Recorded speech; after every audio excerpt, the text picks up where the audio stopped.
속담에 이런 말이 있어요. 다람쥐 쳇바퀴 돌듯 한다. 이런 속담이 좀 다 아시죠? 우리 젊은 친구들은 다람쥐가 쳇바퀴 돈다는 말 잘 이해 못할 것 같은데요. 저는 이제 시골 출신이니까 시골에서 옛날에는 다람쥐를 잡아가지고 이렇게 키웠거든요. 그리고 그 안에 쳇바퀴라고 하는 것을 이렇게 시켜서 물레방아 비슷한 건데 이걸 이렇게 놔둬서 다람쥐가 이렇게 돌게 만들었어요. 그거 보면 재밌죠.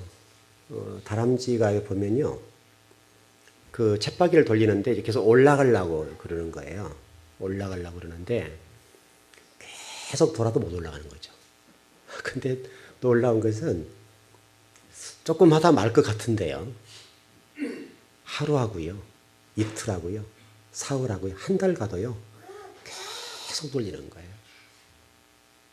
그러니까 그 다람쥐가 얼마나 멍청한 동물인지 계속 돌고 또 돌고 또 돌아도 멈추지 않고 돌리는 거예요. 몇 번 정도 돌고 하루를 돌려봤다고 했을 때, 가정했을 때 하루 돌려보고 아닐 것 같으면 다른 방법을 쓰면 되잖아요. 근데 다람쥐가 2달 가도 똑같고 1년 가도 똑같아요. 계속 쳇바퀴를 돌리는 거예요. 근데 여러분, 이 속담이 다 얘기한 건 아니죠. 이 속담 얘기가 바로 저와 여러분 얘기거든요. 저와 여러분의 얘기인데, 그럼 사람들은 어떤가? 이제 이거예요. 사람들을 보면 마치 다람쥐 쳇바퀴 돌리는 것과 똑같아요. 여러분 아니었으면 좋겠어요. 그러니까 다람쥐가 제자리에서 계속 돌리고 또 돌려도 답을 찾지 못하는데, 이제 성도들을 보거나 사람들을 보면 문제 속에 들어가 버리면 답이 안 보인가 봐요. 그 안에 갇혀버리니까 계속 쳇바퀴를 돌리는데, 돌려보다가 아니면 뭐가 잘못됐다 이렇게 판단하면 되는 건데 그걸 못 찾는 거예요. 그래서 이제 목회자 입장에서는 안타까운 거죠. 그리고 이제 그 환경과 그 상황이라고 하는 것들을 이렇게 접목을 시켜서 그걸 합리화를 시키는 것 같아요. 근데 적어도 저와 여러분이 그러지 않았으면 좋겠어요. 인생을 우리가 살아가는데 많지 않거든요. 그게 길지 않다고요. 여러분들이 어떤 경제활동이나 사회적인 공헌하는 시간을 따져보면 실질적으로 저와 여러분이 사회를 위해서나 하나님 나라를 위해서 일할 수 있는 시간이 그렇게 많지가 않아요. 여러분 실질적으로 보면 우리 한 30살까지 공부한다고 보고, 그리고 또 결혼한 다음에 결혼하게 되면 결혼하는 신혼에 의해서 아이 낳고 뭐하다 보면 또 아이 키우고 학교 보내고 하고 나면 실질적으로 하나님 나라를 위해서 일할 수 있는 시간이 별로 없어요. 여러분 그러죠, 여러분. 그 일하려고 마음먹으면 나이가 늙었고 이제 경제적인 능력이 없어버리는 거예요. 그러니까 실질적으로 하나님 나라를 위해서 일을 많이 한 것 같은데 실질적으로 일평생을 따져놓고 보면 아주 미미하다고요. 근데 모든 성도가 거의 비슷하게 가요. 이 사람의 이 어떤 성향이 그런 건지 잘 모르겠지만 이게 문제예요. 요즘 그 민혁이 오늘 예배 안 들어왔네요. 민혁이가 그 얘기를 해요. 요즘 TV 광고에 이런 광고가 나온 게 있어요. 그 담배 문제가 나왔죠, 광고에. 그 담보를 금연 광고인데 담배를 끊는 것이 굉장히 어렵다고 얘기를 하잖아요. 담배 끊는 게 굉장히 어렵다고 얘기하면서, 근데 그 광고의 그 카피 내용이 뭔가 하면 담배를 끊자면 앞으로 이렇게 아프게 되어서 이런 폐 문제로 이런 문제로 인간의 건강이 상실되어서 이 문제 때문에 훨씬 어려울 때가 올 것이다. 그런 광고가 나오고 있어요. 근데 민혁이가 그 광고를 보면서 하는 얘기가, 목사님 저는 절대로 담배 안 피워요. 민혁이 얘기해요. 이 초등학교 이제 3학년 올라가는 아이인데 3학년 아이가 목사님 절대 저는 담배 안 피워요. 그러니까 이 조그만 아이도 그걸 보면서 그거 하면 안 된다고 하는 것을 인지하는 거예요. 근데 우리 어른들은 그 담배가 몸에 해롭고 안 좋다는 걸 아는데 그걸 피우는 거예요. 근데 그 끊는 것이 어렵죠, 여러분. 근데 끊지 않으면 나중에 몸이 망가져서 이게 더 어렵다. 이런 얘기의 광고인데 실질적으로 그래요. 그러면 또 어떤 분들 그런 얘기 하는 목사님 그런 얘기 하지 마세요. 어떤 분은 담배 피고 술 다 먹어도 90살까지 사던데요. 그건 특별한 예외예요. 그분은 특별한 예외의 문제지 모든 사람이 그렇지는 않다고요. 예를 들어서 담배를 보면 담배라고 하는 것이 우리의 몸이 굉장히 안 좋거든요. 근데 어떤 한 사람들을 이제 우리가 핑계를 대는 문제잖아요. 그 사람을 보니까 그 사람은 일평생 뭐 담배를 피우고 옛날에 이러면 그 봉초 피웠죠, 봉초. 요즘 이제 싼 담배가 나온다고 그러는데 옛날 우리 어려웠던 시절에는 그 담배가 이렇게 잘 모르니까 그런데 어쨌든 비싼 걸 못 사 피니까 그때 당시에는 여러분 그 봉초라고 이렇게 봉지 나와 있는 담배가 있었어요. 그걸 종이로 물어서 신문지로 몰아서 피우고 그랬죠, 여러분. 그런 담배를 피웠거든요. 좀 싼 담배 나온다고 그러는데 여러분 그거 한다고 해서 천국 가거나 그런 건 아니에요. 못 가거나 그런 건 아니에요. 근데 우리 몸에 안 좋다 이 말이죠. 그러니까 우리가 그것이 안 좋다는 걸 아는데 끊기가 힘드니까 못 끊는다. 이제 이런 논리거든요. 그러니까 이게 어떻게 생각하면 맞는 것처럼 보이지만 그러나 그것이 우리 몸을 망가뜨린다는 것은 기정사실이잖아요. 끊기가 힘든데 끊지 않으면 나중에 몸이 망가진 것은 더 힘들게 된다. 이런 광고 카피예요. 우리 어떤 신앙적인 입장에서 보면 어떤 성도들의 삶을 뒤돌아보면 다람쥐 쳇바퀴 돌듯이 계속 돌면서 하는 얘기가 무슨 얘기를 하는가 하면 하나님 왜 저에게 복을 안 주세요? 이 얘기를 하는 거죠. 하나님께서는 하나님이 정해놓으신 선이 있어요. 선까지 올라오기 전에는 하나님 복과 은혜가 임하지 않아요. 여러분 물이 끓는 온도가 있죠. 임계치라고 그럽니까? 물이 끓는 온도가 있는데 그동안에 화력을 가지고 계속 불을 지피워도 어느 순간에 물이 잖아요. 임계점에 도달했을 때 물이 끓어요. 바로 이 문제, 끓는 그 시점 이전에 끝나면 끝나는 거예요. 그래서 물이 안 끓는 거예요. 우리 신앙도 하나님이 원하는 우리의 물로 얘기하면 임계치라고 보고 하나님 원하는 기준인데 이 기준에 올라가기 이전까지는 우리 수고와 헌신과 이 모든 노력이 있지만은 하나님 역사가 일어나질 않아요. 바로 여기를 뛰어넘느냐 못 넘느냐, 뚫고 나가느냐 못 나가느냐 문제인데 하나님이 이걸 뚫고 나오라는 거예요. 뚫고 나오라는데 이제 우리 입장에서 뭐라고 얘기하면 하나님이 기준치를 낮추세요. 이렇게 얘기를 하는 거예요. 그러면 하나님이 공의가 아니죠. 하나님의 공의 하나님이 아니란 말이죠. 왜냐하면 우리가 무슨 죄의 문제나 모든 문제에 있어서 하나님의 기준에 미달되는 어떤 것들을 하나님의 상황과 환경에 따라서 높였다 낮췄다 한다면 이게 공의가 아니죠, 여러분. 그러니까 여러분 하나님께 여러분이 기도하실 때 하나님께서 기준치를 낮추는 것이 빠르다고 얘기하는 것은 참 어리석은 거예요. 여러분 그 고무줄을 당겨보신 분 아시죠? 옛날 새총 있죠, 이거 새총. 우리 아마 어렸을 때 여러분 새 잡는 새총을 알 겁니다. 그 새총으로 이렇게 그 고무줄을 딱 당겨가지고 이 구슬 같은 걸로 새를 잡거든요. 실제로 잡아요. 이게 조준하면 가능해요. 근데 여러분 이 고무줄을 쫙 당겨보면 어디 쭉 늘어나잖아요. 근데 고무줄을 놓으면 어떻게 돼요? 원위치 제자리로 가버려요. 이게 바로 이제 우리 신앙의 문제인데 제가 이제 목사로서 이제 성도들의 진리 말씀을 가르치면서 이제 이게 마음에 품고 있는 안타까움이 뭔가 하면 이게 성도들 볼 때 신앙이 어느 순간 보이게 잘하는가 보다 이렇게 해요. 신앙이 잘하고 있네 라고 보는데 어느 순간에 탁 놓아버리는 거예요. 그럼 이걸 놓으니까 이 고미를 쭉 당기는 순간에는 신앙이 잘한 것처럼 보이고 좀 이렇게 저러다가 어떤 좀 상당히 발전하겠구나 성숙해지겠구나라고 생각하는 순간에 이걸 놓아버리니까 어느 순간 딱 그 자리에 있어요. 제자리에 돌아가 버려요. 이걸 뛰어넘지 못하면 항상 제자리예요. 여러분 그것이 얼마나 어려운지 몰라요. 어떤 한계 상황이라 할 수 있겠는데 그것을 뛰어넘지 못하는 순간에는 어떤 자리에 올라갈 수가 없어요. 하나님이 원하는 기준치에. 근데 많은 경우들은 쭉 당겼다가 하나님이 원하는 좀 더 당겨 이렇게 되는 거잖아요. 근데 우리는 더 당기는 순간 놓아버리는 거예요. 그러니까 제자리로 여러분 고무줄에 이게 탄력성이 있으니까 제자리로 돌아가잖아요. 저와 여러분의 신앙이 어떤 여러분이 정해놓은 한계치, 내 신앙은 여기까지다 라고 하는 그 한계치, 나는 여기까지만 헌신할 거야, 나는 여기까지만 일할 거야 라고 하는 이 어떤 기준들이 여러분에 있단 말이에요.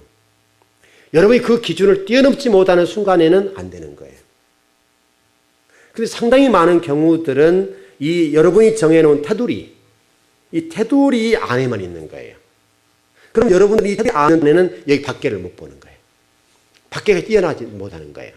하나님이 그걸 뛰어나오라는 얘기거든요.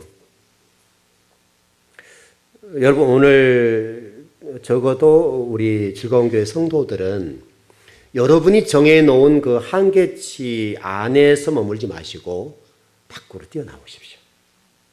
뛰어나오셔야 돼요. 이렇게 뛰어넘지 못하는 순간에는 항상 10년 가도 그 자리, 20년 가도 항상 그 자리에 있어요. 근데 상당히 많은 경우 한국교회 성도들이 여기에 해당돼요. 정말 안타까워요. 굉장히 우리 한국교회가 뜨겁고 그런 것 같이 보이지만 실질적으로는 항상 그 테두리 안에 머물러 있어요. 이게 안타까운 거예요. 여러분들이 지금 그 서아시아 그 교회 6교회에 관해서 공부를 했습니다. 그렇다고 한다면 여러분 6교회를 통해서 하나의 음성을 들으셨는데 여러분에게 어떤 변화와 어떤 신앙적인 성숙이 이루어지고 있는가 보시라고요. 저도 6교회 우리가 공부했으니까 여러분이 신앙의 수준을 다 설명했어요. 6교회를 통해서 물론 나우대교회를 공부하겠습니다만은 이 6교회만 가지고도 여러분의 신앙이 어디에 와 있는지, 나는 어디 서 있고 어떻게 가고 있는지를 우리는 알고 있다고요. 그리고 이 6교회를 통해서 하나님이 우리에게 어떻게 걸으라고 하는 것을 설명해 주셨어요. 말씀해 주셨어요. 말씀해 주셨는데 우리는 그 말씀을 통해서 우리 스스로를 볼 때 내가 어느 정도 변화가 일어났고 어느 정도 신앙이 성숙되었는가라고 하는 것을 여러분 스스로 진단해 보셔야 된다고요. 여러분 이 소아시 7교회를 공부하는 목적이 뭐예요? 과거에 이런 교회가 있었다. 이거 공부하려고 하는 목적이 아니죠. 그거는 2000년 전에 있는 얘기고 지금 이 말씀을 통해서 우리가 어떻게 갈 것이냐 이 문제잖아요. 그 문제니까 적어도 6교회를 통해서 배웠던 말씀만 가지고도 나의 어떤 신앙의 상태와 수준은 이 정도 왔구나. 그럼 나는 여기를 뛰어넘어야 되겠구나. 이런 어떤 결론을 맺지 않는다고 한다면 여러분들은 이 고무줄 쭉 당겼다 놓아버린 거예요. 말씀을 듣고 끝난 거예요. 그것은 여러분의 아무 유익이 안 돼요. 여러분 하나님 말씀을 배운다 하는 게 뭐예요? 하나님 말씀을 배운다고 하는 것은 듣는 거고 내가 어떤 가르침을 당하는 입장인데 그 진리의 말씀에 관해서 내가 그 말씀을 실행하겠다. 순종하겠다는 전제가 깔려 있잖아요. 그게 여러분 삶 속에 변화가 일어나고 내 가치관 속에 잘못된 것들을 잘라내고 찍어내고 하는 아픔이 동반된단 말이에요. 여러분 아픔이 동반되죠. 아픔이 동반되고 그것이 여러분에게 찔릴 수 있다고요. 아프다고요. 힘들다고요. 힘든데 그것을 통과해야만 돼요.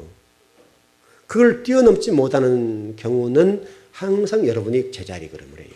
5년에도 똑같고 10년에도 똑같고 20년에도 똑같고 항상 그 자리에 있는 거예요. 적어도 여러분 6교회를 지금 배웠으니까 여러분의 어떤 신앙의 성숙도와 여러분의 변화 상황들이 여러분 속에 있든지 없든지 할 거예요. 여러분이 6교회의 말씀을 통해서 이 말씀을 듣기 이전에 여러분의 신앙 상태와 들은 이후에 여러분의 신앙 상태를 한번 이렇게 들여다보라고요. 나에게는 어떤 변화가 일어나고 있는가? 예를 들면 우리가 예배를 더 열심히 좀 더 빨리 와서 예배 드리고 있다. 예를 들어서 10분 늦는 분이 5분 당겼다. 이런 변화 있든지 그 전에 와서 기도를 준비하는 분들은 더 많은 시간을 기도하고 있든지 어떤 뭔가 조금 변화가 일어나야 된단 말이죠. 뭔가가. 그러면 여러분에게 어떤 그런 정도의 어떤 부분이 여러분에게 일어나고 있는가? 이걸 점검해 보셔야 된다고요. 만일에 여러분이 그 전 상태로 그대로 있다고 본다면 그것은 누구의 문제라고 보세요, 여러분? 분명히 강단은 진리가 선포됐을 거란 말이죠. 왜냐하면 제 얘기를 한 게 아니니까. 하나님 말씀을 대언하는 입장이니까 여러분들이 하나님 말씀을 들었단 말이에요. 그렇다면 여러분이 그 문제를 하나님께 돌릴 것이 아니라 이 문제는 나에게 있구나. 이렇게 판단하고 결정하고 가야 되겠죠. 하나님 여러분에게 이 두뇌를 주셨습니다. 머리를 주셨죠. 두뇌. 그래서 우리 창세기 1장에서 1장 1절을 설명하면서 이게 개간돼야 된다. 이거 말씀을 드렸거든요. 그러니까 여러분이 이 머리, 이게 어떤 이 머리라고 하는 것이 우리 모든 것들을 지배하잖아요. 우리 몸을 지배하는 거니까. 이 머리가 모든 것들을 판단하고 인지하고 결정하고 여러분들의 삶을 끌고 가는 거잖아요. 이 머리라고 하는 것들이. 그러면 여러분이 주신 이 하나님의 주신 이 두뇌를 가지고 머리를 가지고 여러분이 인지하고 판단하고 결단하고 깨닫는 기능들이 되어지고 있다면 그 기능들이 어느 선에서 다시 설명하면 그리스도 예수 안에서 인지하고 판단하고 결정하고 깨닫고 가는지 아니면 내가 생각하는 어떤 수준 내가 알고 있는 어떤 지식 수준에서 판단하고 깨닫고 결단하고 인지하고 이렇게 가는 건지 이걸 점검해 보라는 거예요. 여러분들이 여러분의 수준에서 인지하고 판단하고 깨닫고 어떤 결단하고 간다고 본다면 이것은 바른 판단이 아닐 거예요. 어떤 이 문제가 굉장히 중요해요. 이 문제가 아주 중요한 문제예요. 이게 결정이 안 되고 정리가 안 되면 여러분이 이성적으로 판단하고 지성적으로 감성적으로 모든 일을 판단해 가야 되겠는데 그 판단한 것들이 인본주의 중심적으로 판단하게 될 거라 이 말이죠. 이제 그러니까 어려운 거예요. 여러분 오늘 이제 이 마지막 라오디아 교회로 공부해 가는데 여러분들이 이 라오디아 교회를 공부하면서 여러분이 하나님의 음성을 꼭 들으셔야 돼요. 왜냐하면 이 라오디아 교회는요 어떤 교회였는가 하면 이런 교회였습니다. 오늘 여러분 그 15절 19절에도 아마 그런 부분이 기록이 되어 있습니다만은 이 라오디아 교회의 문제가 무엇이냐면 무사안일의 신앙 상태. 무사안일. 또 하나는 영적으로 헐벗었어요. 무사안일과 영적으로 헐벗었다고. 쉽게 설명하면 가난한 거예요. 이렇게 보면 되겠죠. 이 양복을 입었는데 실질적으로는 속빈 강정처럼 아무것도 아닌 거예요. 라오디아 교회는 자기들 생각하기는 굉장히 지금 신앙생활 잘하고 굉장히 부유하고 굉장히 영적으로 생각했단 말이에요. 근데 무사안일에 빠져 있고 영적으로 굉장히 헐벗어 버렸어요. 이게 지금 라오디아 교회의 문제예요. 근데 이 문제가 현대 교회와 전혀 관계없냐 이거예요. 현대 교회의 문제가 뭐예요? 무사안일. 우리는 괜찮다. 또 하나는 영적으로 나는 부유하다. 이 생각을 가지고 있어요. 여러분 최근에 그 성남 지역을 중심으로 목회자 한 100여 명이 모여서 부채 탐감 운동을 해요. 한국 교회가 이렇게 하면 안 된다. 너무 지금 부채가 많다. 이걸 줄여나가야 되겠다. 이런 얘기를 하고 있어요. 그러니까 지금 한국 교회가 이렇게 가면 잘못하면 큰일 난다. 탐감 자 이런 얘기를 해요. 그러니까 교회가 너무 무거운 짐을 지고 있어서 이 부채를 줄여야 돼요. 그 운동을 하고 있어요. 그 지금 한국 교회가 이런 식으로 하면 여러분 아시는 대로 작년 한 해만 해도 수많은 큰 교회와 작은 교회들이 여러분 뭘로 넘어갔습니까? 경매로 넘어갔단 말이죠. 지금 이 순간도 거의 진행되고 있어요. 심각할 정도로 진행돼요. 여러분이 이 라오디아 교회를 보면서 현대 교회를 보고 현대 교회가 종교의 옷은 입었지만은 무사안일과 영적으로 굉장히 가난하다는 사실을 놓쳐버리면 안 돼요. 너무너무 가난한 거죠. 영적으로. 여러분은 어떻습니까? 라오디아 교회를 향한 이 주님의 책망과 회개의 말씀을 보면서 여러분은 정말 무사안일 상태에 있는 것 아니냐. 또 하나는 영적으로 나는 가난한데 실질로 나는 부유하다고 생각하는 그런 신앙인이 아닌지에 관해서 점검해 보라는 거죠. 주님께서. 바로 즐거운 교회 성도 여러분에게 주신 메시지가 바로 이거예요. 당신은 지금 너는 우리 주님의 입장에 말씀을 드린다면 너는 지금 무사안일 상태에 있는 것 아니냐. 또 하나는 네가 지금 가난한데 너는 부유하다고 생각한 거 아니냐 이거예요. 이것을 점검하라는 거예요. 여러분, 이 라오디아 교회는요, 왜 이런 어떤 신앙관을 가지게 되었는가 좀 보면, 이 라오디아 교회는 빌라델비아 교회로부터서 남동쪽으로 70km 좀 떨어져 있고요.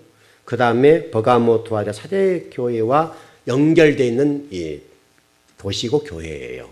그러니까 라오디아 교회라는 교회는 우리 일전에 설명드렸던 것처럼 에베소 교회부터 쭉 이렇게 과거 우편을 돌릴 때 지금처럼 뭐 이게 이메일이나 이것들 하는 게 아니니까 그때 당시에는 에베소 교회부터 제가 쭉 이렇게 돌아서 라오디게아 마지막 왔단 말이에요. 이런 통로를 가지고 있는 거예요. 이렇게 쭉 연결되는 게 이렇게. 그러니까 에베소에서 했던 그 다음 교회 쭉 가가지고 그 다음에 빌라델 교회, 그 다음 라오디게아 교회 이렇게 편지가 연결됐단 말이에요. 한 편지가 쭉 간 거예요 지금. 그게 라오디게아 교회예요. 그 라오디게아 교회는 누가 세웠는가 하면 이 무역의 중심지이면서도 당시 아마도 지금 그 성경 여러 곳곳에 보면 또 성경에 기록된 데 봤을 때 아마도 바울이 세우지 않았나 이런 이제 추측이 나오긴 한데 어떻든 중요한 것은 라오디게아 교회가 무역의 중심이고 의료 중심적인 도시이고 교회였다는 거예요. 그러나 이 라오디게아 교회의 약점이 무엇인가 하면 식수의 문제였어요. 식수의 문제를 동원해서 라오디게아 교회를 지적하는 거예요. 왜 그런가 하면 이 지금 라오디게아 교회의 식수 문제가 석회질이 많아요. 이게 석회질이 많으니까 물을 뽑아 쓸 수가 없는 거예요. 그럼 물이 못 먹게 되니까 어떻게 되겠어요? 당겨와야죠. 다른 곳부터 끌어와야 되잖아요, 여러분. 끌어오는 문제가 발생한 거예요. 그래서 이 라오디게아 교회는 당시에 그 히에라폴리스라고 하는 이 온천물을 끌어오고 또 골로새라고 하는 곳에서 차가운 생수를 부서 끌어왔어요. 그럼 생각해 보시면 아시는 것처럼 우리 간단한 거잖아요. 이 골로새에서 물을 끌어오는 생수가 차가운 물이잖아요. 오는 동안에 이러면 물이 어떻게 되겠어요?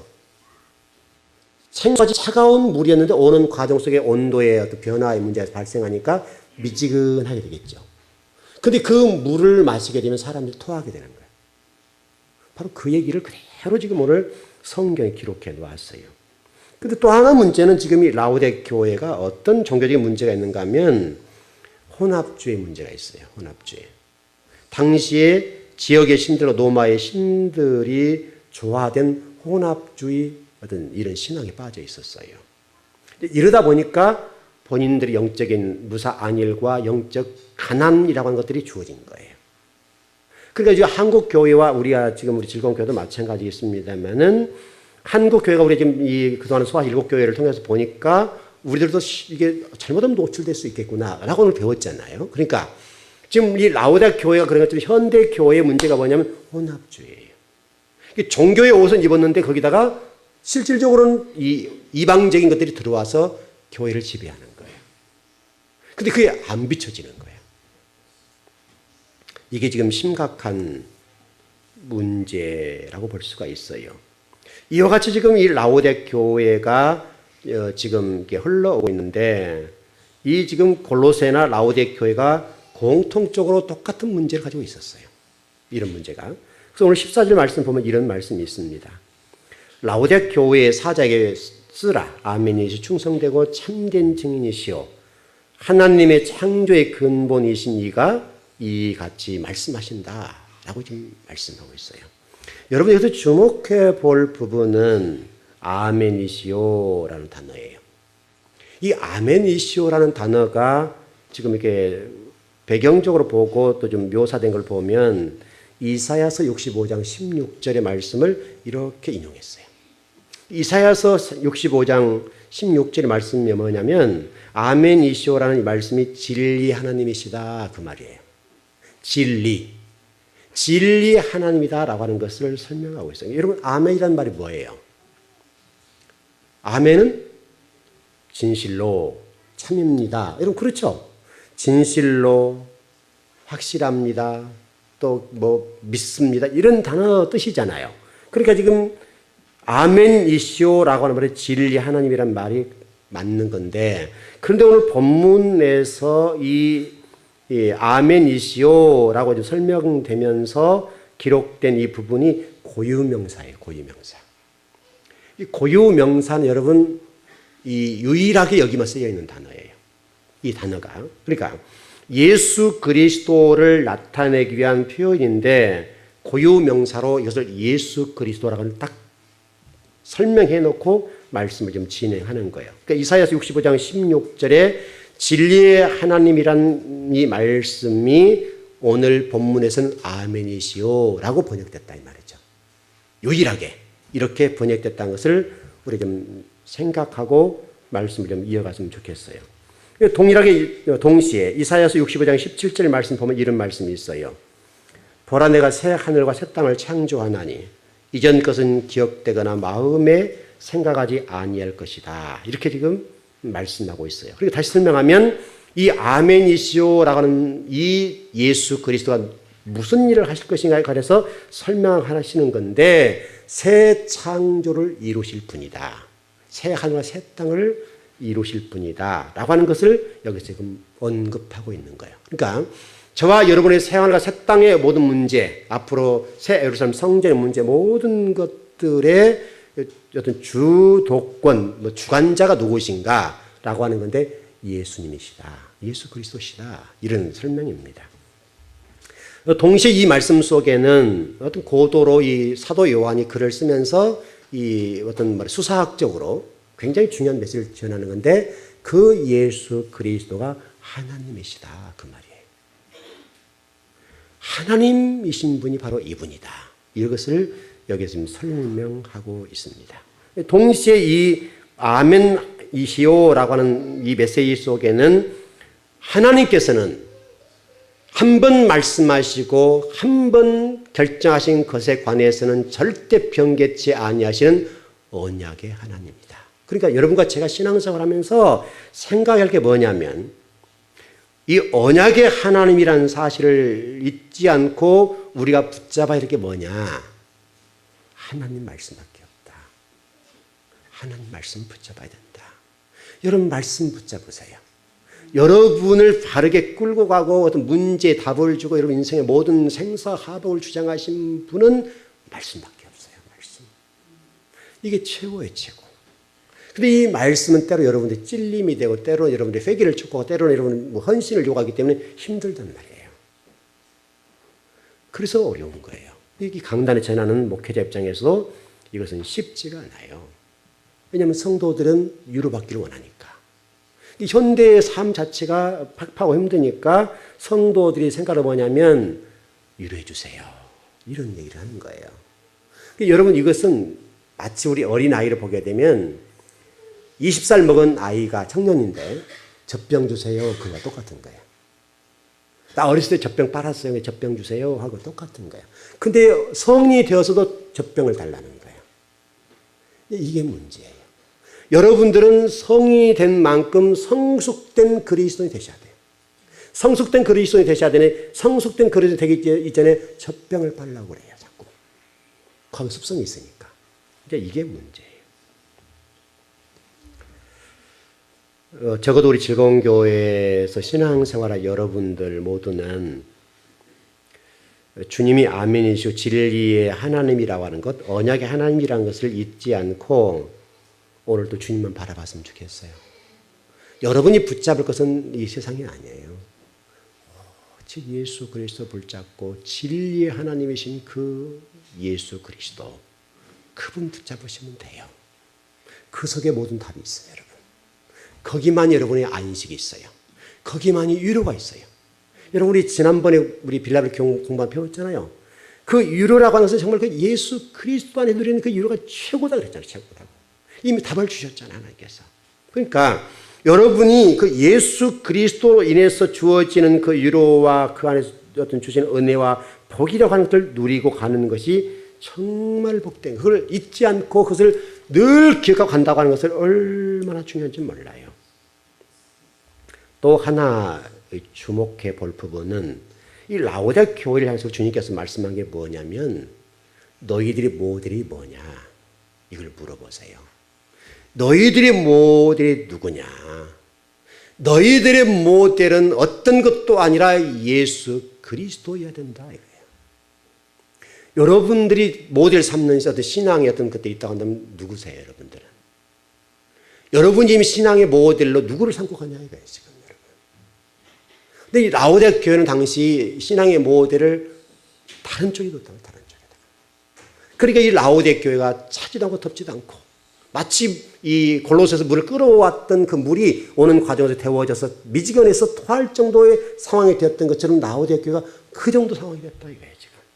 그러니까 오늘 이 시대를 살아가는 우리 즐거운 교회 성도들이 드려야 될 게 뭐냐면 여러분의 모델은 예수 그리스도이어야 돼요. 그 예수 그리스도 그라신 그 길을 우리가 따라가는 거예요. 그 예수님이 걸어가셨던 그 길을 저와 여러분도 한 발짝 한 발짝 걸어가고 그걸 따라가라고 말씀하는 거예요. 그게 신앙생활이에요, 여러분. 여러분은 생각이 신앙생활이 굉장히 복잡하고 어렵게 보이시죠? 근데 사실은요, 그래 복잡하지 않아요. 아주 간단하고 단순해요. 그냥 예수님 가신 대로 가면 되잖아요, 여러분. 우리가 머리가 복잡하니까, 우리가 이 머리가 정리가 안 돼 있으니까, 다시 말하면 우리가 이게 지금 개간되지 않고 그냥 세상적인 것으로 꽉 차 있기 때문에 복잡한 거예요, 복잡해요. 그래서 우리 인생이 굉장히 고달퍼져요. 하나님이 죽이면 죽이는 거고, 십자가를 주면 십자가 치면 되고, 우리에게 어떤 환난을 주면 그냥 통과하면 되는 거고, 통과하고 나면 뭔가 있잖아요, 여러분. 하나님이 그걸 그냥 주는 건 아니니까. 반드시 그 과정을 거쳐야 되는 거니까. 창조의 근원이신 예수 그리스도, 그분이 여러분의 모델이었으면 좋겠습니다.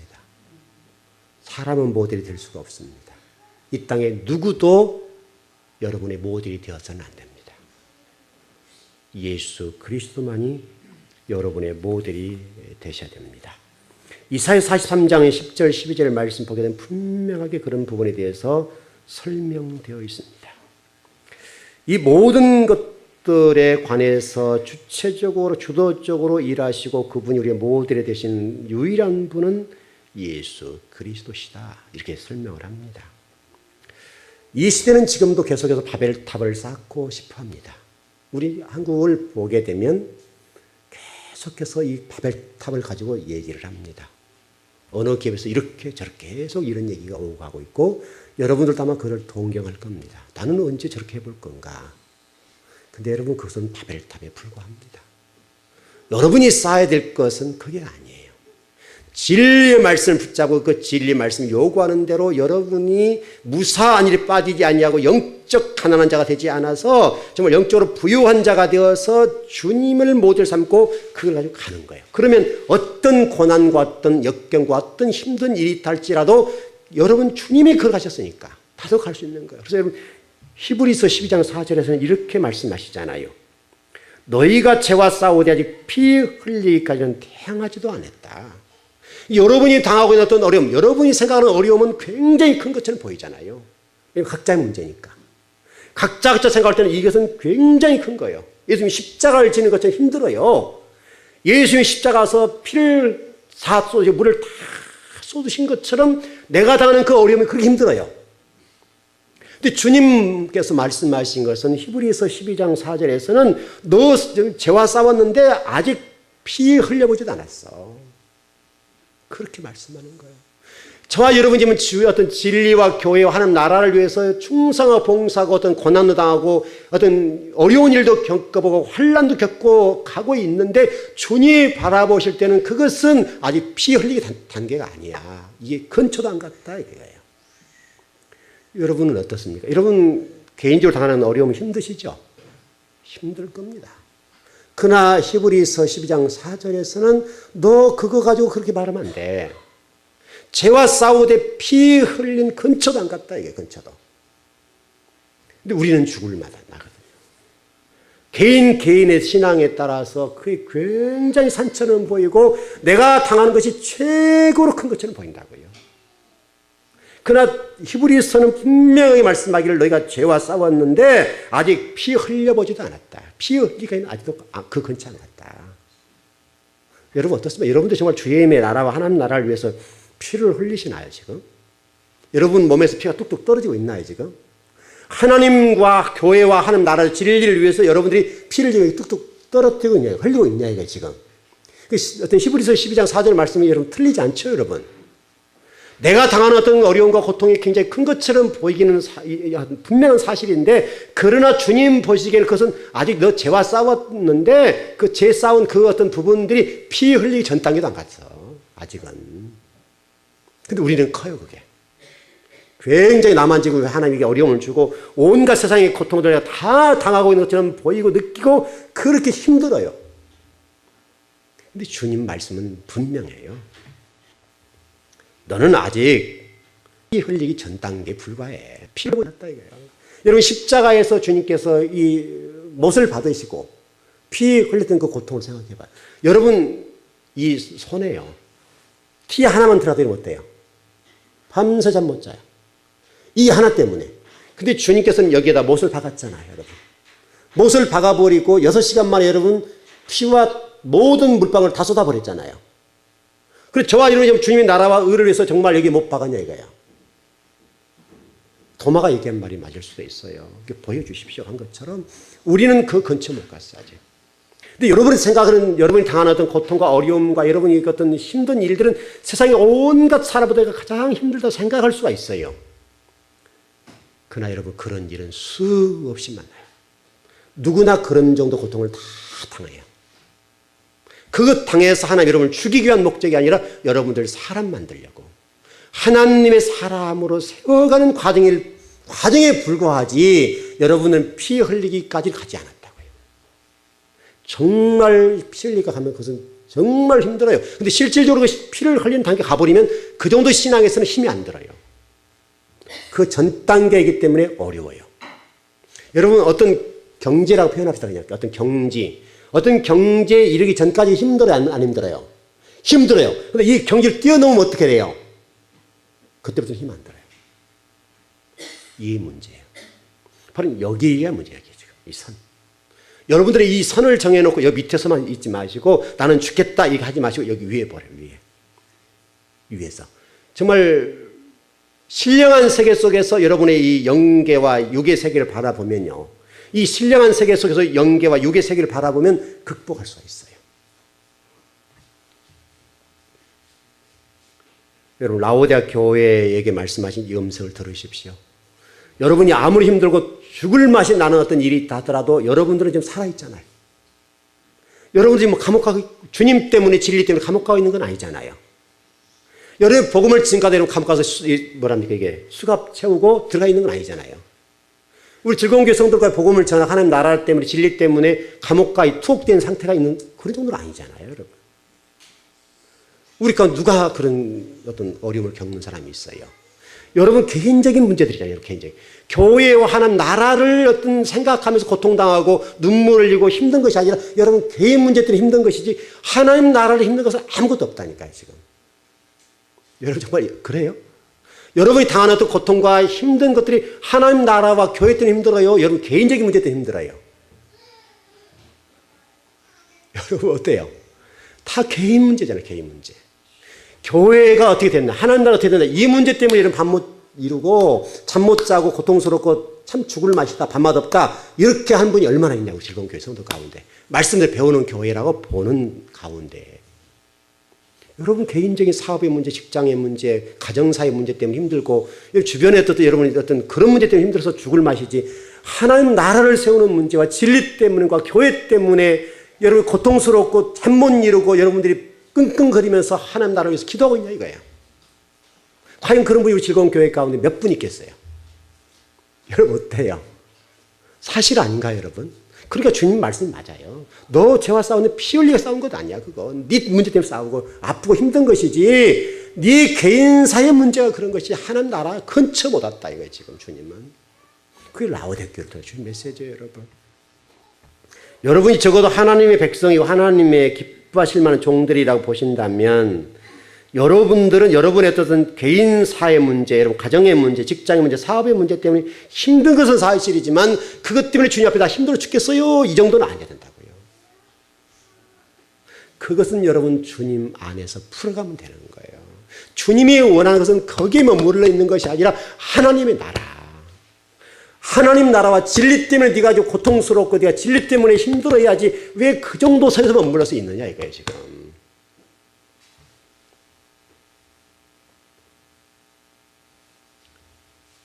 우리 즐거운 교회 성도 여러분, 여러분들 모두가 하나님 때문에 밤잠 못 이루고 하나님 나라와 교회와 진리 때문에 잠 못 이루면서 주님 생각하니 이렇게 마음 아프고 하나님 나라 생각하니 이렇게 가슴이 터집니다. 제가 어떻게 주님을 위해서 더 헌신하고 충성하고 더 멋진 그리스도인이 되어서 하나님 나라와 그래서 충성스러운 성도가 될까요? 저에게 좀 은혜를 부어주십시오. 그 십자가를 지고 걸어갈 수 있도록 좀 힘을 주십시오. 제가 이 즐거운 교회와 하는 나라를 위해서 진리 때문에 십자가를 지고 걸어갈 테니까 저에게 힘을 달라고 기도하는 정도의 신앙의 성숙이 있어야 되지 않겠냐 이거예요. 한번 여러분이 물어보십시오. 여러분 개인적으로 한번 물어보십시오. 내가 힘든 것은 하나님 나라예요? 교회 때문이에요? 진리 때문이에요? 아니면 내 개인사의 문제예요? 내 개인사의 문제가 그렇게 힘들고 어렵다고 한다면 여러분 하나님 나라와 의와 진리 근처도 못 온 거예요. 지금. 하나님이 생각하는 하나님이 원하는 이 분량, 하나님이 원하시는 하나님의 백성, 하나님의 나라, 하나님의 시민권자로서의 어떤 그것 근처도 못 왔다 이거예요. 그러면서 하나님 앞에 하나님 왜 나에게 복 안 주세요? 라고 얘기한다면 여러분 말이 되냐 이거예요 지금. 여러분 말씀이 틀리나요 여러분?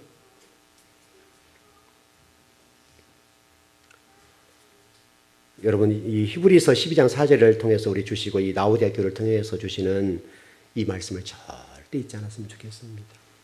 적어도 우리 즐거운 교회 말씀을 배우는 교회라고 본다고 한다면 여러분 개인사의 문제가 힘들고 어렵고 또 이 시대적으로 어려운 상황 속에 있기 때문에 어렵습니다. 그건 어려워요. 어렵지 않다는 말이 아니에요. 적어도 그러나 우리가 고민하고 하나님 기도할 수만 있다면 그런 문제 때문이 아니라 주의 나라와 하나님 교회와 진리 때문에 밤잠 못 자고 주님 때문에 내가 이렇게 기도합니다. 주님 제게 힘을 주셔서 하나님 나라를 세우고 하나님 교회와 진리를 위해서 충성스러운 성도가 되게 도와주세요. 여러분 그렇게 기도해야 될 거 아니에요. 그래야 여러분 그리스도인이 아니에요. 그래야 이게 머리가 개간된 사람이 아니야 이거예요. 항상 우리가 생각한 거이 땅을 생각하고 내 개인사와 내 직장과 내 가정의 문제, 내 자식의 문제, 내 개인사의 문제에 매달려서 하나님 이거 고쳐주세요, 저거 해주세요. 계속 이 다람쥐 쳇바퀴들 그거 안에만 머물러 있다면 다람쥐와 다를 게 뭐냐 이거죠. 하나님께서 우리 주신 메시지가. 그런데 대부분이 거기에 머물러 있더라 이거예요.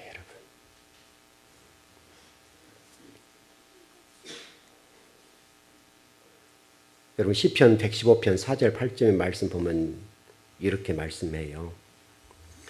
그들의 우상들은 은과 금이요 사람이 손으로 만든 것이라. 입이 있어도 말하지 못하며 눈이 있어도 보지 못하며 귀가 있어도 듣지 못하며 코가 있어도 냄새 맡지 못하며 손이 있어도 만지지 못하며 발이 있어도 걷지 못하며 목구멍이 있어도 작은 소리조차 내지 못하느니라.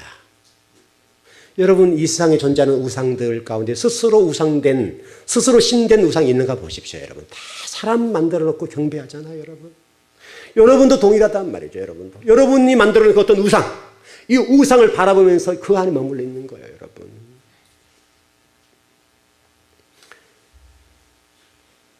좀 말씀을 좀 정리해 보십시다. 여러분이 신앙인의 한 사람으로서 하나님의 자녀의 한 사람으로서 고민하고 기도해야 된다면 여러분의 어떤 개인사 문제 아닌 주님의 나라, 교회, 진리 이것 때문에 고민하고 밤잠 못 잤으면 좋겠습니다. 적어도 우리가 하나님의 사람 그리스도인이라고 한다면 그 정도는 돼야죠. 여러분. 우리가 그 정도 되지 않는 상황에서 하나님 사랑합니다. 1000번 만번 고백해 보십시오. 주님께서 여러분 쳐다도 안 보는 거예요. 왜? 사랑하지 않는데 사랑한다고 고백하니까. 이 말이 거짓말이니까. 실질적으로 사랑한다는 표현은 내가 지금 어떤 것들을 얻기 위한 이것이지 하나님 나라와 교회와 진리 때문이 아닌 것을 알기 때문에 주님은 쳐다를 안 보는 거예요. 이게 라오디아 교회의 모습입니다. 오늘 이 즐거운 교회에서 예배드린 저와 여러분 모두가 하나님 나라 때문에 또 진리 때문에 교회 때문에 잠 못 이루고 하나님 나라를 위해서 이런 밤잠을 못 자고 고민하고 그것 때문에 가슴이 아프고 그것 때문에 찢어지는 아픔이 있다면 복되겠습니다. 적어도 우리가 지금 그 정도의 신앙이 되어야 하는 것이지 그 정도 근처도 못 가면서 주님을 사랑한다고 고백하고 주님을 위해서 내가 헌신한다고 얘기하고 내가 주님을 위해서 충성했는데 주님께서 왜 저에게 이렇게 하십니까? 라고 얘기한다면 주님께서 할 말이 없잖아요. 그런 거 아닙니까?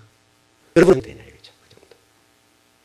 가끔 제가 성도들과 대화 나눈 거 보면 그때는 제가 어떤 경우는 말을 거의 안 하거든요. 안 하면 왜냐하면 때로는 기가 막힐 때가 있으니까. 본인은 굉장히 날 사랑하는 것처럼 보이는데 주님 근처도 안 왔어요. 주님 이 털 하나 끄떡도 안 했는데 주님 사랑한다고 얘기를 한단 말이죠. 여러분 그런 거 아니에요. 주님은 정확하세요. 적어도 오늘 서두에 말씀드렸던 것처럼 다람쥐 쳇바퀴 도는 그리스도는 아니었으면 좋겠습니다. 피 흘리되 십자가를 치고 피를 흘리고 주님의 교회와 나라와 진리 때문에 하나님을 위해서 우리 피를 흘리면서 주님 제가 그리스도인답게 걸어갑니다.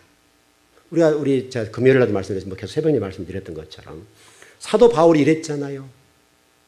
나는 하늘 시민권자로서 과거부터 현재까지 조금도 하나 부끄럽지 않게 걸어왔다. 그 정도 신앙. 여러분 그러니까 바울이 당당하잖아요. 나는 인생을 살아온 동안에 하나님의 백성으로서 하늘 시민권자로 이 땅에서 복음을 증거하는 자로 이방인을 복음을 증거하는 자로 살아왔는데 과거부터 현재까지 나는 조금도 하나님 앞에 부끄럽지 않게 살아왔다. 하늘 시민권자로서. 여러분 그 정도 신앙이 되어야 하나님 앞에 기도할 수 있지 않겠어요? 그 정도 신앙이 되지 않아도 하나님의 복을 달라고 기도하거나 은혜를 달라고 기도한다 하면 하나님 보시기 얼마나 안타깝겠어요? 너무너무 주님은 답답하죠. 그릇이 준비가 안 됐는데 무슨 복을 부어줘요? 여러분 우리 에레미야서 5장 25절 말씀 그래 있지 않습니까? 기도를 올리는데 우리의 모든 것들이 칼이었다. 에레미야 애가 3장에서도 동일하게 네 죄가 막았다. 이게 오르고 내려고 한 것들 다 네가 막았고 그 못 받는 거다 이거예요. 하나님께 저와 이런 복을 주고 싶어 하세요. 지금도. 여러분이 오늘 말씀 어떻게 들었는지 모르겠습니다만은 적어도 우리 즐거운 교회에서 말씀을 배우는 여러분들이라 본다면 1단계에 머물러 있지 않았으면 좋겠습니다.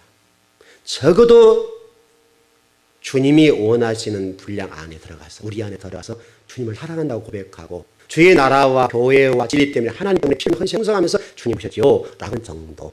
그 정도가 돼야 그런 사랑한다고 표현할 수가 있는 거고 죄와 싸우되 피 흘리게 싸워서 하나님 나라와 의와 진리를 증거하는 정도가 되었을 때 주님 사랑합니다 라고 고백하는 수준이 돼야 되지 수준이 안 된 정도에서 주님을 사랑한다고 고백하니 주님께서 뭐라고 말씀하시겠냐 이거죠.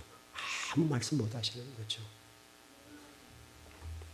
오늘 이 나우대학교를 통해서 들려주신 이 음성이 여러분을 평생 지배했으면 좋겠습니다.